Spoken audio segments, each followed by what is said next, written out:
Hello, it's Oscar, a lead analyst at Binarium. In this video, we'll discuss how to trade based on support and resistance levels.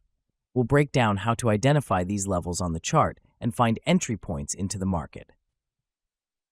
Support and resistance levels are fundamental indicators in technical analysis that help us understand market movements, identify patterns, and make decisions about entering trades. On the chart, we can see that the price has approached an imaginary line several times, but hasn't broken through it. This means we've identified a resistance area. In the lower left corner of the terminal, open the toolbar and select the horizontal line. Here we have a resistance level. This level prevents the price from rising further. It's important to understand that resistance occurs when the price reaches a ceiling, and at that moment, enough sellers enter the market to halt further growth. This line is drawn based on price highs. The support level, on the other hand, prevents the price from falling. Support appears when the price hits its minimum and a large number of buyers enter the market, reversing the trend.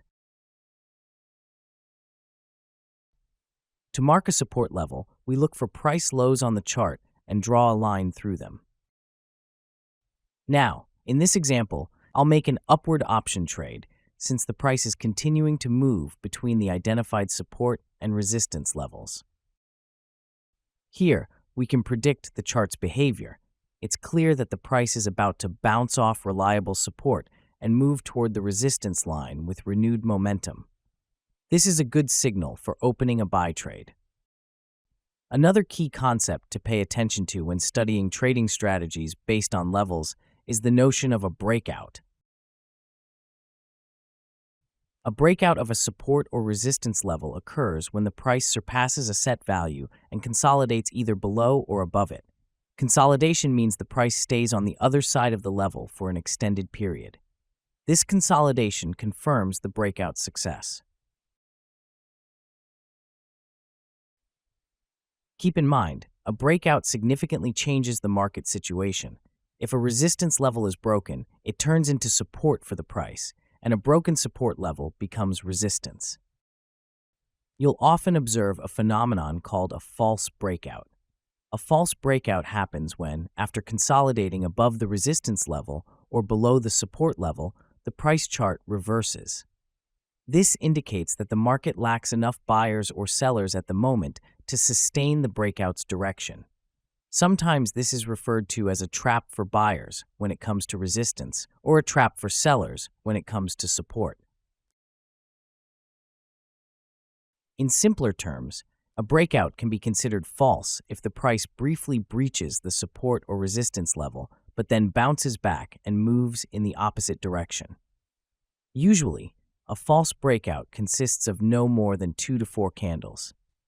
A true breakout is characterized by the price surpassing a key level and starting a new trend without returning to the previous level. The danger of breakouts lies in the fact that beginners sometimes mistake a false breakout for a true one, rush to open a trade, and lose money. That's why I recommend practicing how to distinguish between types of breakouts. Now let's solidify this new information with a real example. In this situation, I made an upward option trade. On the chart, it's clear that the asset's price is confidently breaking through the resistance level and consolidating above it. This is a strong signal that the price will continue moving upward in line with the upward trend. We can also see that the candles are not ready to consolidate below the resistance level, which confirms the breakout is genuine. We see confident buying, which is another good signal to keep buying. While we wait for the trade's outcome, let me remind you that on Binarium, you can learn trading and new strategies without risking any money. The platform provides a demo account with $10,000 so you can confidently test the trading strategy based on levels right now. Profit secured. That's all for now. Use this new knowledge to make accurate forecasts.